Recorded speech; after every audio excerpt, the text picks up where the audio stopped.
Okay, well, welcome back. We're going to resume with lesson 2 of the Essential Apologetics class, where we're looking at the reliability of the New Testament. So we talked about 3 ways that the Bible was unique in lesson 1.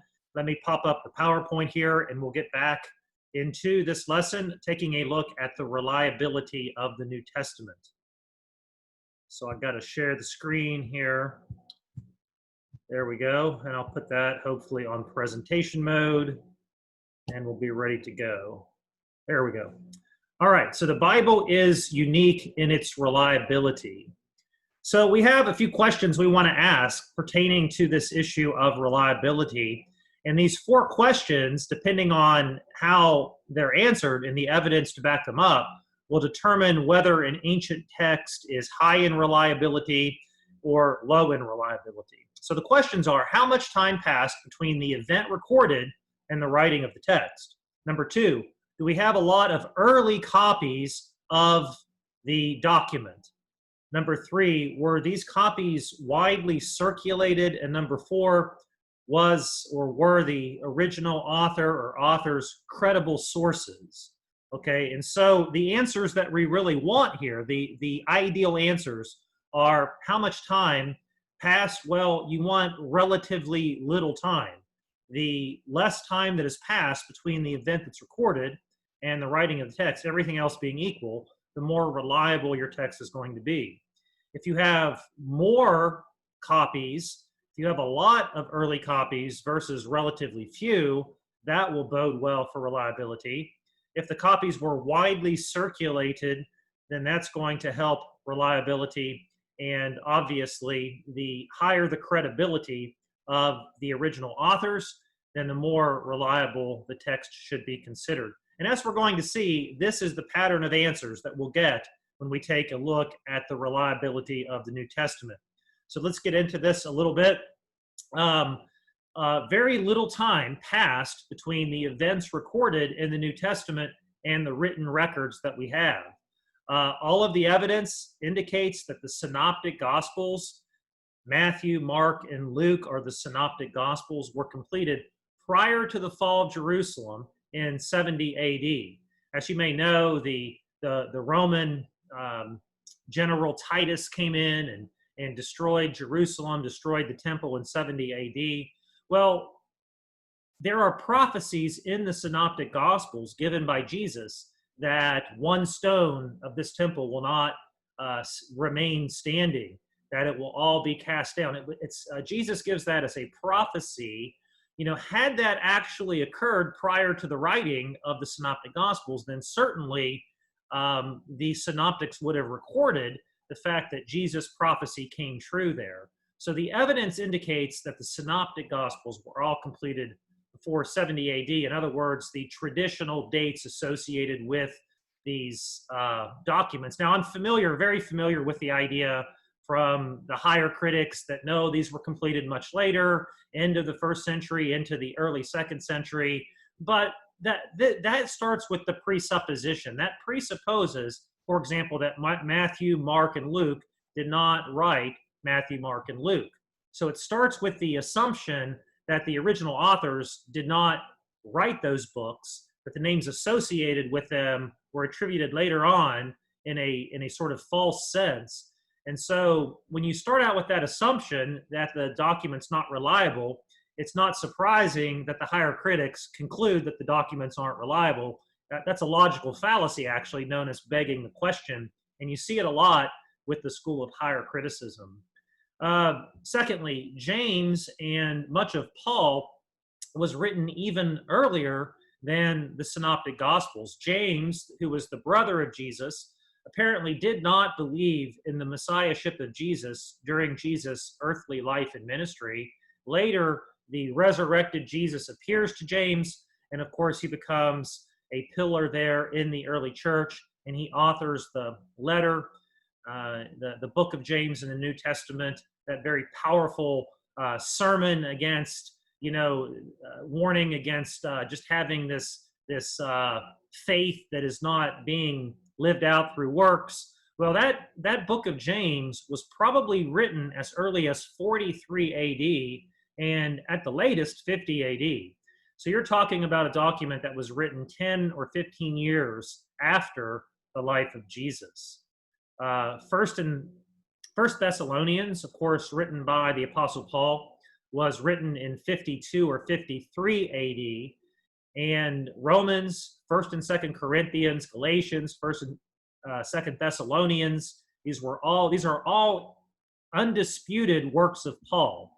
Okay, even the atheist scholars will say the Apostle Paul wrote these books, and he wrote them prior to 60 AD. In fact, there couldn't be a very late date for these books because the Apostle Paul was executed. He was beheaded for his testimony of Jesus in the late 60s AD. Okay, so what about the time that passed between the events and the writing? Well, this 15 to 30-year gap means that many thousands of eyewitnesses were still alive when these books were written. And that's going to be huge in terms of reliability and credibility. And this contrasts with, let's say, the Gnostic Gospels that were written much later. The Gospel of Thomas, probably written around 140 to 150 AD. So clearly the Apostle Thomas did not write the Gospel of Thomas unless he was 140 or 150 years old when he did that, which is kind of strains credulity.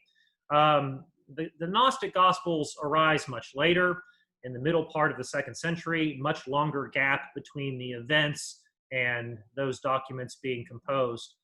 This is also true of the Book of Mormon, where Joseph Smith writes about the supposed Lehites that lived in, what is modern day North America around 590 BC.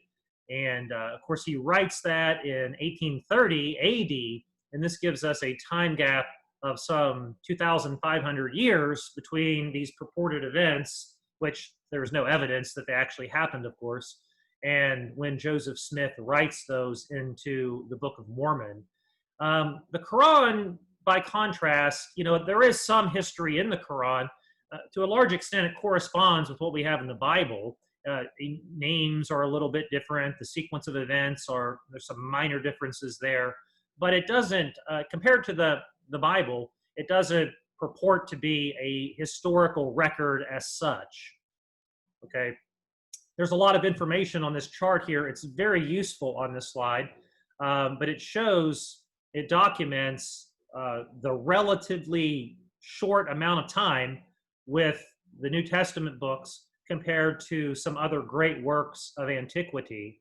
Works, by the way, that nobody really questions the credibility and reliability of these books, but they do with the Bible, which is interesting when the evidence is much more robust that the New Testament is reliable and valid. So, go figure. But let's just talk about the top 3 here.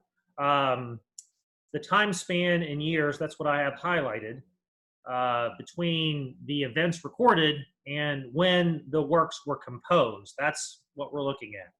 Okay, so we'll go number 3, number 2, number 1. Number 3 is Suetonius, who was a historian, written 75 to 160 AD.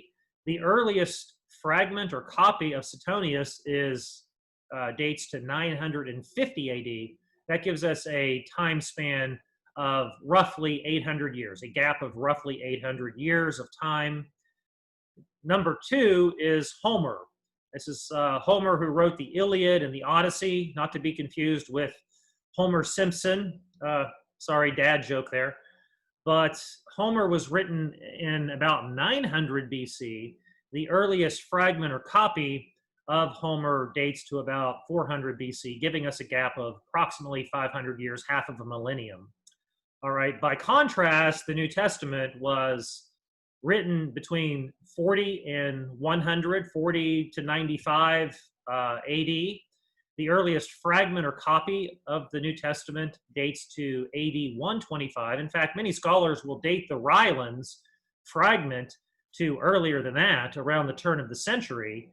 So this gives us a gap at most of 25 to 50 years, just 25 or 50 years. In other words, more than 10 times smaller of a gap between the recorded events in the earliest copies with the New Testament than we have with any other of these great works from antiquity. What about the number of manuscripts? We said that the more copies we have, that is going to be indicative of higher validity. Again, we'll just, for time's sake, let's just consider the top three. And so number 3 here is going to be Tacitus. This is another historian that we'll talk about in lesson 3 on the resurrection of Jesus, because he's an extra biblical source that vouches for or corroborates the story of Jesus' crucifixion. But Tacitus was, we have about 20 manuscripts of Tacitus. Again, number 2 is Homer's Iliad. We have a very robust corpus here. We have 643 copies of Homer's The Iliad. And that's a huge amount compared to some of the other numbers. Certainly, this is an outlier, giving us very, very strong manuscript evidence for Homer's Iliad. But that being said, the New Testament absolutely blows Homer's Iliad out of the water. And as you'll see there, 24,000 copies of the New Testament. And so, again, we're talking, Homer's Iliad is an outlier. The New Testament is an extreme outlier in terms of just how much manuscript evidence we have to help establish the reliability of these documents. What about circulation? Well, circulation of the New Testament, books of the New Testament, epistles, letters, it wasn't really collated until a little later, but copies of the individual books were found in and around Israel, in places like Syria and Arabia and Egypt by the 2nd century. Copies were distributed in 3 continents: Europe, making their way, Greece and Italy, perhaps as far west as Spain, throughout East Asia, Asia Minor, which is modern-day Turkey, obviously, and throughout North Africa, places like Alexandria and Cyrene and Carthage. So the copies were widely distributed very early on. And so this, again, is going to help us, in contrast with something that remained just in one spot, very localized. This is going to help when we go back to reconstruct historically the reliability of these documents. This is going to form part of a very compelling case in favor of the reliability of the New Testament. So this issue, we've got to talk about this, the idea of manuscript variants. Well, what does that mean? A variant is something that appears different, an inconsistency in one manuscript copy, or sometimes hundreds or even thousands of manuscript copies compared to the rest of the manuscript copies of the same letter or the same book. And okay, so let's talk about why this is the case. Well, we have many, many copies of these books. One of the reasons for this simply has to do with the fact that the materials that these works were written on tended to have a relatively short shelf life. They were primarily written on papyrus, and papyrus breaks down. It's not extremely durable, especially in humid and moist climates, compared to something like, the Dead Sea Scrolls lasted much, much longer because of the extremely arid environment there around the Dead Sea. But they were written on papyrus. And I'll just go ahead and say this too, in case maybe it's something you're not aware of. We do not have any of the original writings. Okay, we don't have what are called the autograph copies of Paul's epistles. The original letter that Paul wrote to the Galatian church, for example, we don't have that. We don't have the original book of John. We don't have the original letter of 1 John. What we have are copies. We have many, many copies. We don't have any originals. And the reason for this largely has to do with, again, just how short these materials survive. But see, that seems like a weakness. We would much rather have the original. Well, would we? Because if you had just one copy, and this was supposedly the original, then you open yourself up to criticisms about that being a forgery. What would help is if you had a bunch of copies that you could go back and compare that were derived from an original, that would actually be better. And so this idea, as far as establishing reliability is concerned, and so that's in fact what we do have. We have many copies.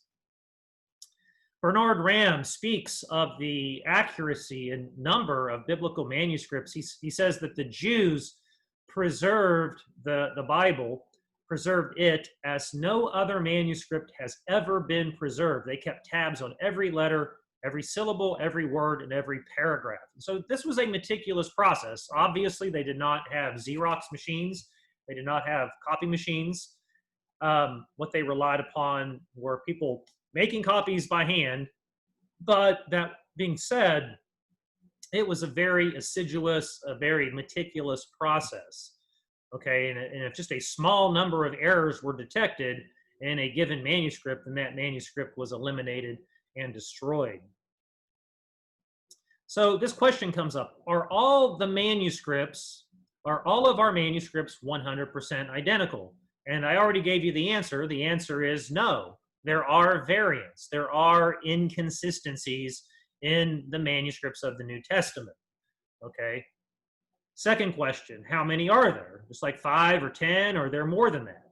Well, it might astound you. There are somewhere in the neighborhood.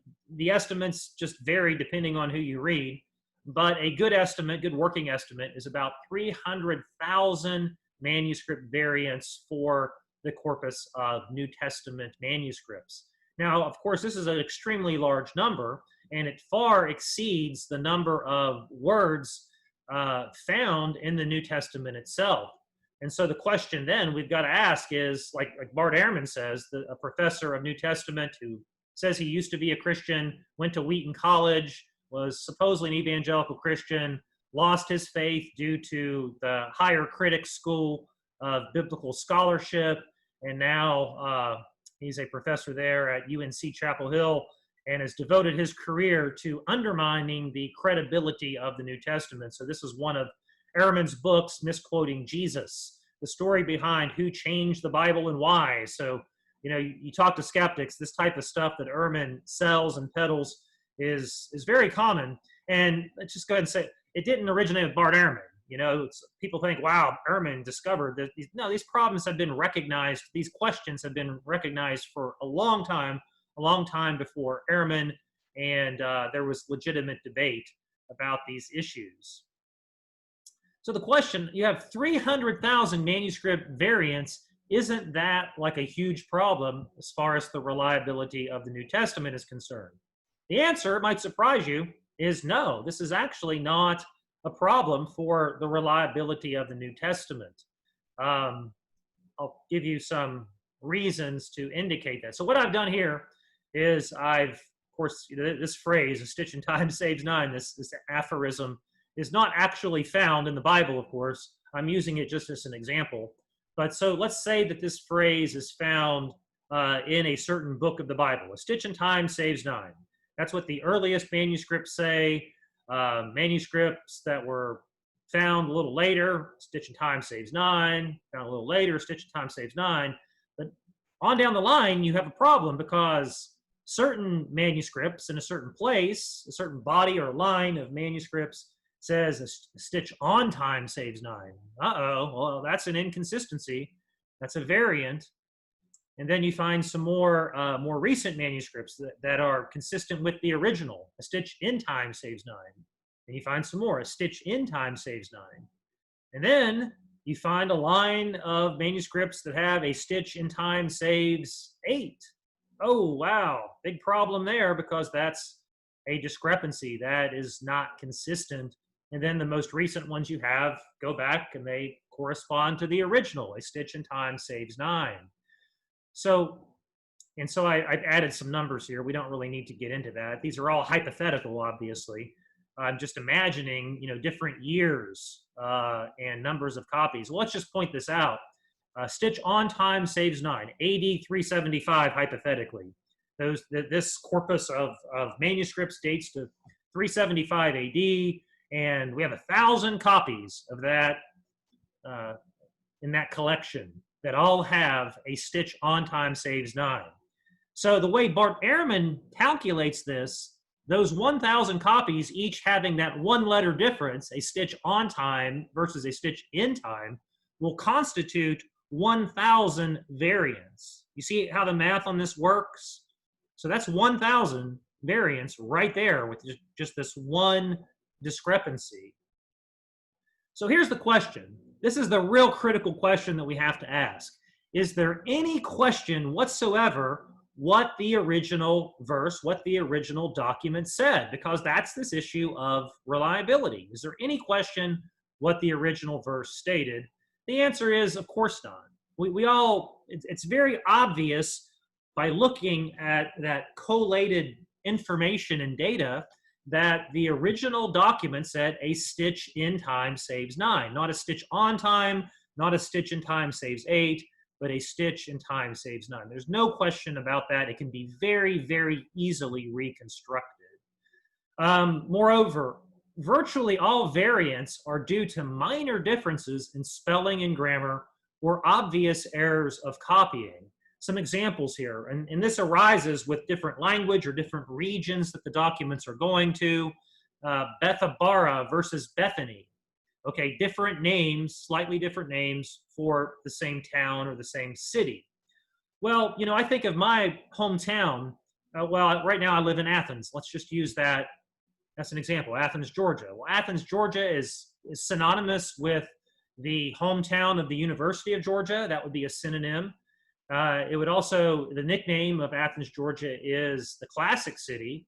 So if you found different documents, different variants of a document, some of them referred to Athens, Georgia, some of them referred to the city where the University of Georgia is, and some others said the classic city in north central Georgia, we would know that all of those are functionally equivalent. They're all referring to exactly the same place. There's no change in meaning. There's no change in importance or significance of the passage. It's just a very minor nuance. Others examples would be like, well, he said versus Jesus said. Okay, using the pronoun instead of the formal name of Jesus. Well, again, this doesn't change in any way, shape, or form the content or the meaning of the passage. It's a variant. It counts as a variant. If it's found in 1,000 manuscripts, that gets counted as 1,000 variants, but it does absolutely nothing to change the meaning of the passage. And then the third example there, it's pretty common, Christ Jesus and Jesus Christ. Well, does it really make a difference? Paul uses Christ Jesus and Jesus Christ interchangeably. It's all referring to exactly the same person. So these variants have very, very, very, very seldom, the vast, I'll say it the other way, the overwhelming majority of these variants have absolutely nothing to do with any change in meaning whatsoever. Now, there are a few. For time's sake, we don't have time to get into that. If you have questions, feel free to email me at rsuplita, rsuplita @gmail.com. But there are some passages like the beginning of John 8, the woman caught in adultery. Was that in the original manuscripts? What about the end of Mark 16? Where did Mark originally end his document? If you look in your Bible, it'll probably say the earliest original manuscripts don't have the last several verses there of Mark. So there is some legitimate controversy about issues like that. But we got to remember, none of that, even if we take that into consideration, has anything whatsoever to do with the message of the Bible, the theme of the Bible, revealed truth of the Bible, core theology, Christian belief, Christian practice. None of that is in question at all in any way, shape, or form based upon this small collection of manuscript variants. So just to reinforce this point even more, what do the variants never include? The variants never include things like, well, you know, some manuscript variants say, well, Jesus wasn't really crucified. He didn't really die on the cross. You know, that the tomb was discovered occupied instead of empty. We don't have variants saying things like that. We don't have any variants saying that Jesus did not rise from the dead or did not claim to be the Son of God, or Jesus said, I'm not the Son of God. Nothing like that. No records of the apostles questioning Jesus' claims to be God's Son. Nothing referring to salvation being a matter of faith plus works, and certainly nothing like what the Book of Mormon records that Jesus also appeared and preached to the Native American tribes. So variants never include anything that impacts fundamental Orthodox Christian belief or practice in any way, shape, or form. Okay, what about the credibility of the New Testament witnesses? Obviously, when we're looking at the apostles, you'll notice that Judas is not included, not Judas Iscariot. So Judas Iscariot obviously betrayed Jesus, went out and hanged himself. No, that's not a contradiction in the Bible where it says his bowels burst out. In all likelihood, what happened is he hanged himself. There weren't people around watching. His body was discovered later. It bloated. That happens to bodies, and especially in warm environments when they're dead. And the rope broke. He fell out of the tree because he was bloated. His intestines burst out. Both of those things happen. So, critics like to say with Judas Iscariot, see, here's a contradiction in the Bible. Here it says he hanged himself. Here it says his intestines burst and spilled out. Well, they were both true. That's not a contradiction.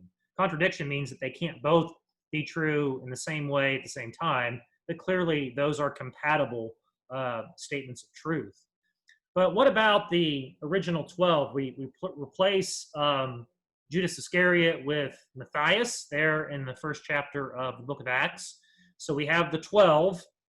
Well, 11 of the 12 die martyrs' deaths, expressly for their testimony that Jesus Christ is the Messiah, Jesus is the Son of God, he died on the cross for sinners, was buried, raised on the third day, and that they were eyewitnesses of the resurrected Jesus. This is why the 11 out of the 12 apostles were martyred, were executed in different times, different places, different means, okay, not all rounded up at one time and summarily executed. Some of these were executed several decades after the events themselves, but they all died martyrs' deaths. They tried to execute the Apostle John too.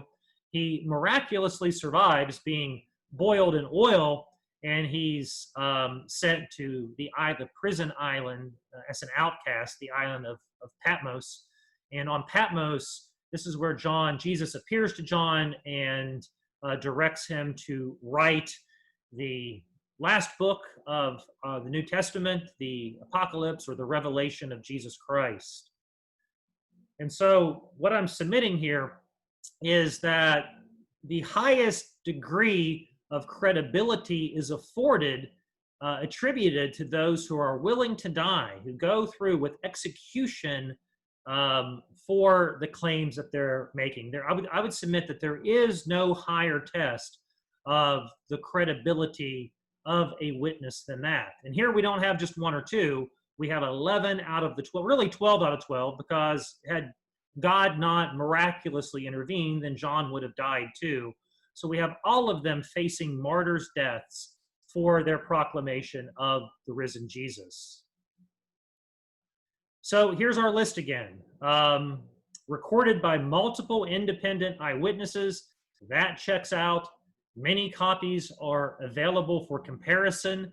That checks out. There's an unbroken chain of custody back to the originals. That checks out. And the eyewitnesses are high in credibility. That checks out. So the New Testament, there's just an enormous amount of information to establish the unquestioned reliability, the transmission, the intactness, the correctness, the correspondence with the original documents for all 27 books of the Christian New Testament. And so I'll end this section with this, and then we'll break and go to part 3 of 3 on this unit. This comes up all the time. People, skeptics see a little thing on the internet or hear their favorite atheist make statements like, well, we don't know what the Bible said. It's just like a game of telephone.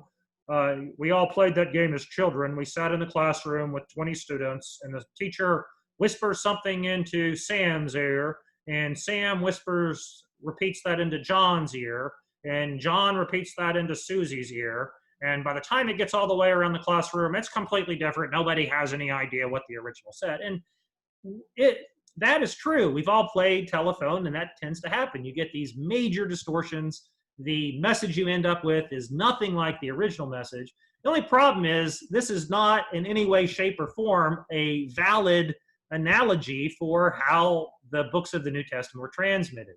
They weren't whispered into one person's ear. It wasn't private correspondence. The letter was written. It was sent to a church. It was read publicly, repeatedly, out loud, many times. Many copies of it were made. The copies were compared.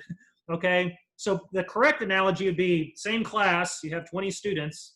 So assume they're all paying attention. They're not on their phones or whatnot.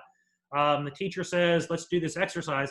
The teacher announces to Sam what the message is out loud. Everybody can hear it. Sam repeats it back to the teacher. They count their words and their letters to make sure they have the same number. If there's anything incorrect, everybody calls that out, and then it's fixed before it moves on to the next person. Then that message is repeated out loud again before it moves on to the next person. And that would be the correct analogy. And in that situation, there's no way that the message you end up with after 20 people is going to be any different than the message you started out with. Okay?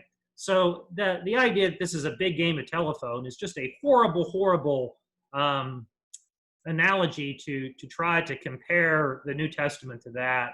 So it just shows the person really hasn't done their homework. They're not really familiar with the evidence. It's just a talking point that sounds like it undermines the credibility of the Bible, but in fact it does no such thing. Okay, so we're going to break here, and so this will be part two of three that I have here on the reliability. The credibility and the last few points will all be together there in part 3 of 3. It is written, Essential Apologetics, my class at Living Hope Church in Athens, Georgia. So join us for part 3. I'll get busy making that right away and post these up as soon as I finish. Thank you.